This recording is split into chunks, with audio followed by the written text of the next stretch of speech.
বহুল আলোচিত সংবিধানের পঞ্চদশ সংশোধনী নিয়ে হাইকোর্টের দেয়া রায় বহাল রেখেছেন আপিল বিভাগ। ফলে সংবিধানে ফিরল তত্ত্বাবধায়ক সরকার ব্যবস্থা ও গণভোট। পাশাপাশি পঞ্চদশ সংশোধনীর বাকি নীতি নির্ধারণী বিষয়গুলোর সুরাহা হবে জাতীয় সংসদে। সকালে প্রধান বিচারপতি জুবায়ের রহমান চৌধুরীর নেতৃত্বাধীন 4 সদস্যের আপিল বিভাগ এই রায় দেন।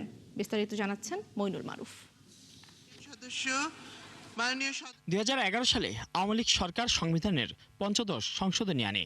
এর মাধ্যমে তত্ত্বাবধায়ক সরকার ব্যবস্থা বিলুপ্ত করা হয়। একই সঙ্গে গণভোটের বিধান বাতিল, সংবিধানে বিভিন্ন ধারায় পরিবর্তন এবং নতুন কয়েকটি বিধান যুক্ত করা হয়। বিরোধী দলগুলোর অভিযোগ ছিল, এই সংশোধনীর পর দলীয় সরকারের অধীনে অনুষ্ঠিত নির্বাচনগুলোতে ভোট কারচুপি এবং একদলীয় শাসনের পথ তৈরি হয়। ক্ষমতার পালাবদলের পর আলাদা দুটি রিটের চূড়ান্ত শুনানি শেষে 2024 সালের 17 ডিসেম্বর হাইকোর্ট রায় দেন। তত্ত্বাবধায়ক সরকার ব্যবস্থা বিলোপ, গণভোটের বিধান বাতিল, সংবিধান সংশোধনের ক্ষমতার উপর বিধিনিষেধ এবং মৌলিক অধিকার বাস্তবায়নে হাইকোর্টের এখতিয়ার সীমিত করার বিধানকে সংবিধানের মৌলিক কাঠামোর পরিপন্থী ঘোষণা করে বাতিল করেন উচ্চ আদালত। তবে পঞ্চদশ সংশোধনীর বাকি বিষয়গুলো ভবিষ্যৎ সংসদের বিবেচনার জন্য রেখে দেওয়া হয়। ওই রায়ের বিরুদ্ধে জামায়াত ইসলামী এবং অপর আপিলকারীদের করা আপিলের শুনানি শেষে হাইকোর্টের রায় বহাল রেখেছেন আপিল বিভাগ। ফলে জাতীয় সংসদেই সুরাহা হবে নীতি নির্ধারণী সংক্রান্ত বিষয়গুলো। নির্দলীয় তত্ত্বাবধায়ক সরকার ব্যবস্থা পুনঃপ্রবর্তন হওয়ার পরে সংসদ যদি মনে করে আগে যে কাঠামোতে নির্দলীয় তত্ত্বাবধায়ক সরকার ব্যবস্থা বহাল ছিল, সেটি হয়তো এখন পরিবর্তিত পরিস্থিতিতে আরও রিডিফাইন করবেন, তাহলে সেই ক্ষমতা তো পার্লামেন্টের আছে। সংসদ ঠিক করবে, যেমন ধরুন আমাদের অনুচ্ছেদের 4-এর এখানে ছিল ছবির কথা, জাতির পিতার কথা।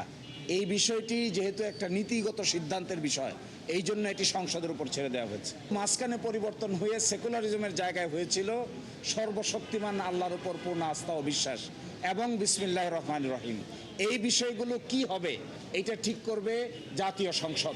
তবে আপিলকারী বদিউল আলম মজুমদার ও তার পক্ষের আইনজীবী বলেন, আপিল বিভাগে আরও কয়েকটি গুরুত্বপূর্ণ বিষয় সুরাহা হওয়া প্রয়োজন ছিল। গণভোটে সেই রকম ওই যে কতগুলো বিকল্পের কথা বলা আছে এবং ওখানে নোট অফ ডিসেন্ট আছে। এখন আমাদের সংসদকেই সেটার ব্যাপারে সিদ্ধান্ত নিতে হবে। আরও বাতিল করা প্রয়োজন ছিল, যেমন প্রধান উপদেষ্টার শপথ নেওয়া সংক্রান্ত বিধান সংবিধানে ফিরে আসেনি। বিচারপতিরা যে উপদেষ্টা বা প্রধান উপদেষ্টার দায়িত্ব নিতে পারবেন, সেই বিষয়ে একটা বিধান ছিল, সেটা ফিরে আসেনি। এর মধ্য দিয়ে দেশের অন্যতম আলোচিত সাংবিধানিক মামলার দীর্ঘ আইনি লড়াইয়ের একটি গুরুত্বপূর্ণ অধ্যায়ের সমাপ্তি হল। মাইনুল মারুফ, ৭১, ঢাকা।